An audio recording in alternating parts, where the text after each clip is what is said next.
I want to begin with a question I asked myself the moment this film opened its doors to me. What would I do if, at the very bottom of my life, when dignity has already been sold piece by piece just to survive, a bag filled with money suddenly appeared in front of me? No name attached. No witness in sight. Just quiet, overwhelming temptation.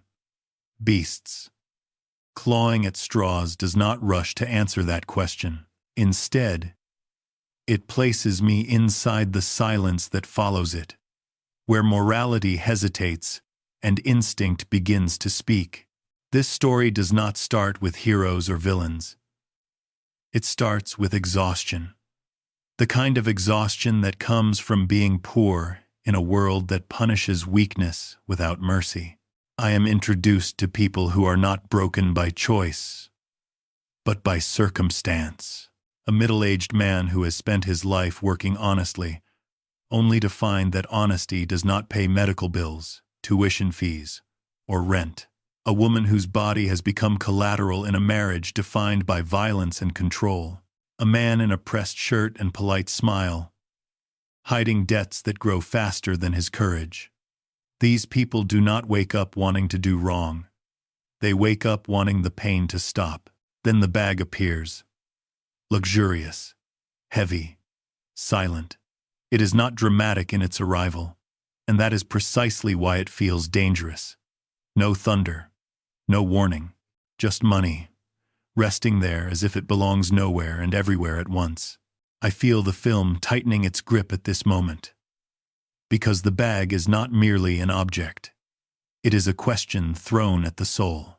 Not whether stealing is wrong, but whether survival still deserves moral boundaries when the system itself has none.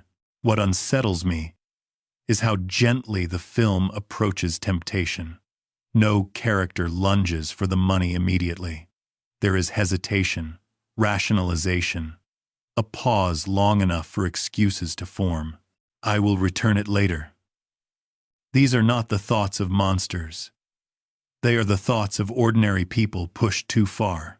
And the film understands that danger does not come from evil intentions, but from reasonable justifications, stacked one on top of another. As I follow these lives, I realize the bag does not create desperation. It exposes it. Each character is already cornered, already suffocating beneath debt, abuse, or fear. The money simply gives desperation a direction. It offers a way out that feels personal, immediate, and cruelly plausible. The tragedy is not that people reach for it. The tragedy is that the world has left them so few alternatives that reaching feels inevitable. What makes this opening so powerful is its restraint. The film refuses to judge too early. It lets me sit with the discomfort, forcing me to recognize fragments of myself in every hesitation. I am not watching criminals being born. I am watching boundaries erode. Slowly, quietly, almost politely. And by the time the first moral line is crossed, it no longer feels like a decision. It feels like gravity. This is why the bag matters. Not because it contains money, but because it reveals how fragile virtue becomes when survival is at stake. In this world, poverty is not just a condition. It is a pressure system, compressing people until something gives, and when it does, the sound is not loud. It is the soft, devastating click of a choice that cannot be undone. Once the bag enters their lives, I begin to notice something far more unsettling than greed. It is hesitation, not the hesitation of virtue standing firm, but the hesitation of a line being measured, tested, and quietly erased. No one wakes up deciding to become immoral. What I witness instead is a gradual negotiation with conscience, where every character tells themselves the same lie, in different words. Just this once. Just enough to breathe again. What strikes me is how crossing the moral line does not feel dramatic. There is no thunderclap, no clear moment of transformation. It happens softly, like a door closing behind you without a sound.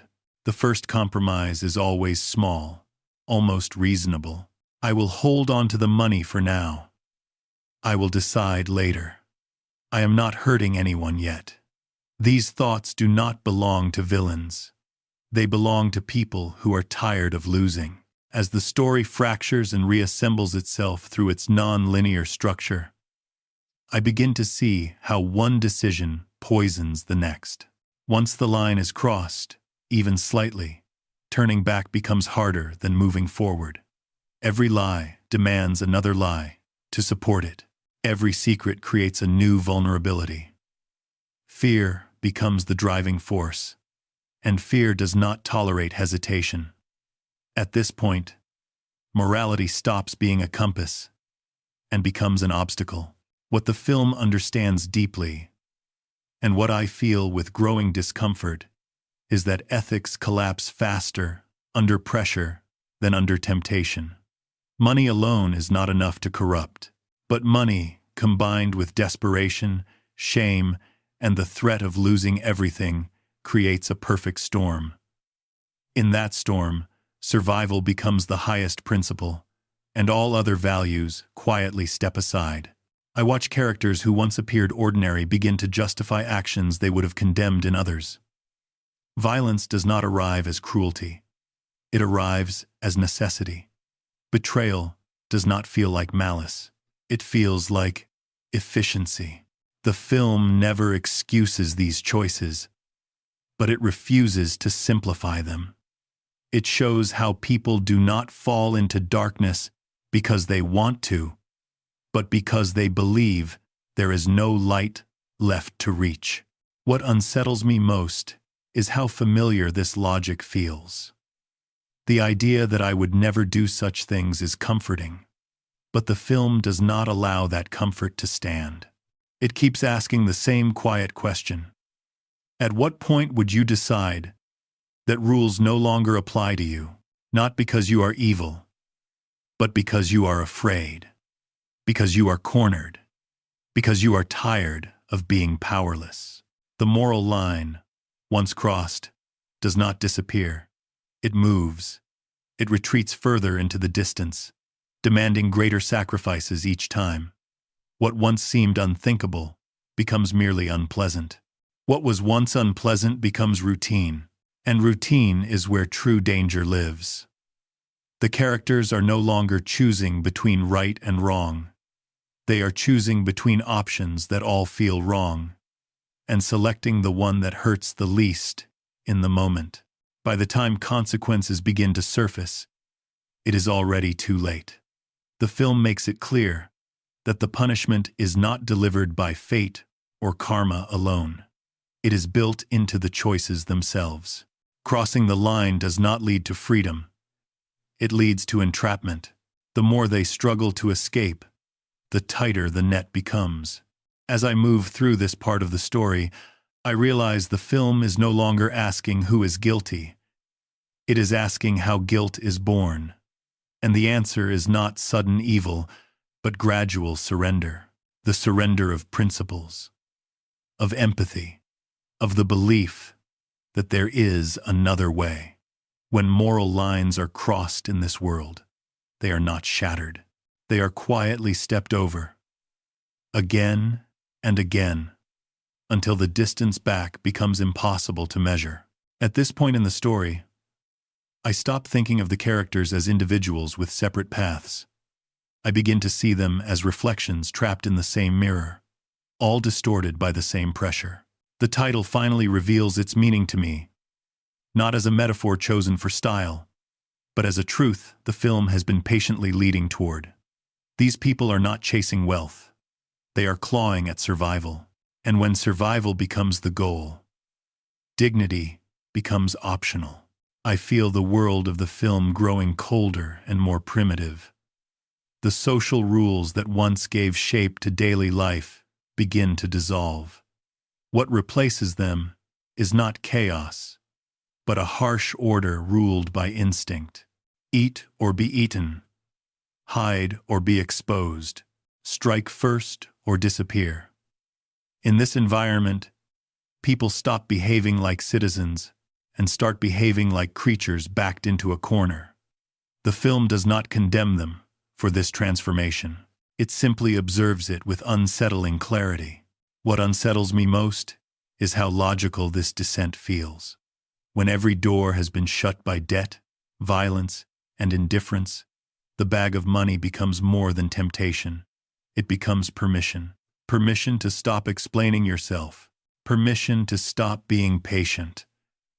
Permission to stop caring about rules written by people who were never starving. The characters do not abandon morality because they are cruel. They abandon it because morality no longer feeds them. As the stories intersect, I see how desperation sharpens people into weapons against one another. Trust becomes dangerous. Kindness becomes a liability. Every interaction is measured by risk and advantage. Even love, once a refuge, is reduced to a transaction. Who needs whom more?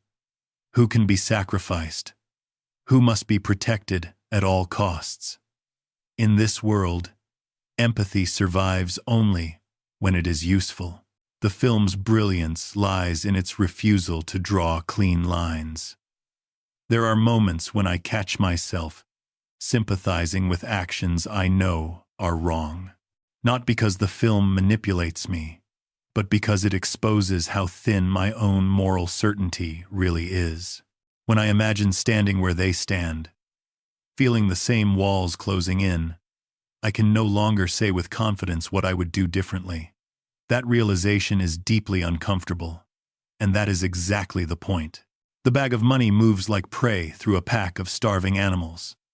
Each time it changes hands, it leaves behind fear, suspicion, and irreversible consequences.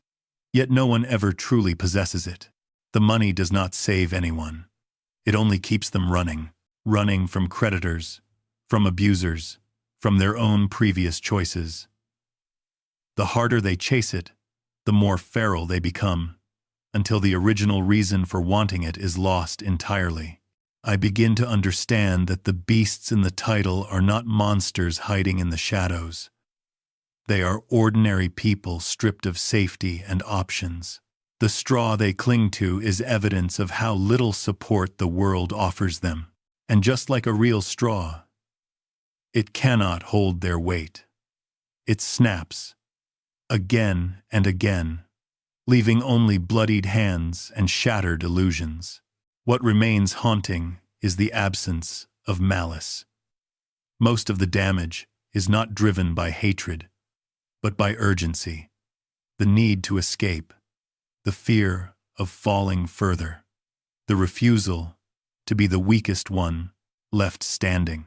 In this space, morality is not debated, it is outpaced. People act first and justify later, if they justify at all. By the end of this chapter in the story, I no longer ask who deserves what. I ask a far more disturbing question. How many of us are only one disaster away from becoming these beasts ourselves? Not because we are evil, but because we are human. And humans, when pushed hard enough, will claw at anything that promises even the illusion of salvation. By the time I reach this stage of the story, it becomes painfully clear that greed in this film is not loud or theatrical.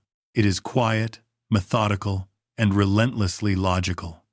What fascinates me is how the film treats every action not as an isolated sin, but as a trigger. One choice nudges another. One lie leans against the next. And before anyone realizes it, the entire structure of their lives begins to collapse in sequence, like dominoes falling with no hand left to stop them. I no longer see characters making bold decisions. I see them reacting to fear, to pressure, to consequences they never fully anticipated. Greed here does not appear as desire for excess. It appears as the refusal to lose what little has already been taken. Once the bag of money enters their hands, it demands protection. and protecting it requires more deception, more risk, more sacrifice. What begins as opportunity slowly transforms into obligation. What strikes me most is that no one believes they are choosing disaster. Every decision is framed as damage control. I will do this now, so I do not have to do worse later. I will hurt this person, so my family does not suffer. I will stay silent, so I can survive one more day. The tragedy is that each attempt to minimize harm only widens the circle of destruction. The dominoes do not fall because people are careless. They fall because people are trying too hard to stay upright. As the narrative accelerates, I feel the weight of inevitability pressing down. The film does not punish greed with moral lectures. It punishes it with momentum. Once the first piece falls, stopping the chain becomes impossible. Every character becomes both victim and cause. Crushed by consequences, they helped set in motion. Even moments of apparent victory feel hollow, because they arrive already poisoned by what had to be done to achieve them. I notice how the film strips away illusions of control. Characters who believe they are manipulating events are in fact being dragged by them. The money does not belong to anyone for long. It moves restlessly, pulling violence, betrayal, and fear in its wake. No matter who holds it, the outcome remains the same. The longer it stays, the heavier the cost becomes. Greed promises stability, but delivers constant motion, forcing everyone to run until exhaustion takes over. What unsettles me deeply is how reasonable everything still feels. The film never portrays greed as madness. It portrays it as strategy, as calculation, as calculation, as calculation, as calculation, as calculation, as calculation, as calculation, as calculation, as adaptation to an environment where kindness is punished and hesitation is fatal. In such a world, refusing the money feels irresponsible, almost immoral. And that is where the true horror lies. When survival logic overrides ethical instinct, destruction no longer feels like a choice. It feels like policy. I begin to see the bag not as the source of evil, but as a catalyst that exposes a system already broken. The dominoes are set long before the first one falls. Poverty, abuse, debt, and social neglect line them up carefully and die. The money merely provides the push. Blaming greed alone would be too simple. The film insists that greed thrives where alternatives have been systematically removed. As the chain reaction reaches its peak, what remains is not triumph, but emptiness. Relationships are shattered. Lives are reduced to aftermath. The dominoes do not stop falling because there is no one left standing tall enough to interrupt them. Every gain has been offset by a greater loss. Every escape has led to a narrower cage. By the end of this part, I realize the film is no longer asking whether greed is wrong. It assumes we already know that. Instead, it asks a more uncomfortable question. When the first domino falls, how many of us would still believe we could stop the rest? When the story reaches its final stretch, I expect resolution. Justice, perhaps. Balance. Some reassurance that suffering has meaning and choices still matter. What the film gives me instead is something far more unsettling. A return. Not to peace, but to possibility. The kind of possibility that feels like a warning rather than a reward. The cycle does not close. It resets. By this point, most of the players who chased the money are gone. Some fell because they were cruel, others because they were careless, a few simply because they stayed too long in a game that never forgives hesitation. What remains is not triumph, but quiet. the kind of quiet that settles after chaos, where the air feels heavy with unanswered questions. And it is in this silence that the film delivers its final blow. The money does not disappear. It never does. Instead, it finds its way back into ordinary hands. Hands that look tired, rather than greedy. Hands that belong to someone who has suffered, endured, and survived without staining themselves in blood. At least not yet. When I realize this, I feel no relief. I feel dread, because the film has taught me too well by now. I know that goodness does not grant immunity. It only delays the test. What strikes me most is how carefully the film avoids moral closure. There is no voice telling me what should happen next. No reassurance that this time will be different. The camera simply observes, as it has always done, leaving the weight of judgment with me. 80. I am forced to confront the question the film has been circling from the beginning. Is this an opportunity for redemption, or the start of another descent? The brilliance of this ending lies in its honesty. Life does not resolve itself neatly. Systems do not suddenly become fair, because the wrong people have suffered enough. Poverty does not vanish. Desperation does not retire. The same conditions that created the first collapse still exist, quietly waiting. All the film does is move the money to a new position on the board and step back. I realized then that the true antagonist was never a person. It was the structure. A world where survival is conditional, where dignity is expensive, and where money decides whose pain matters. In such a world, even good people are placed in impossible positions. The film does not accuse them. It indicts the reality that makes corruption feel like a rational response. As I sit with the ending, I understand why it feels so uncomfortable. It does not allow me to separate myself from the story. There is no safe distance. The final image asks me to imagine myself in that position, holding the key, knowing the history of that money, knowing the cost already paid by others. Would I refuse it? Would I hesitate? Would I believe that my intentions are enough to protect me from the same fate? The cycle never ends because human need never ends. As long as fear exists, as long as inequality persists, as long as survival feels like a competition rather than a right, the conditions will repeat.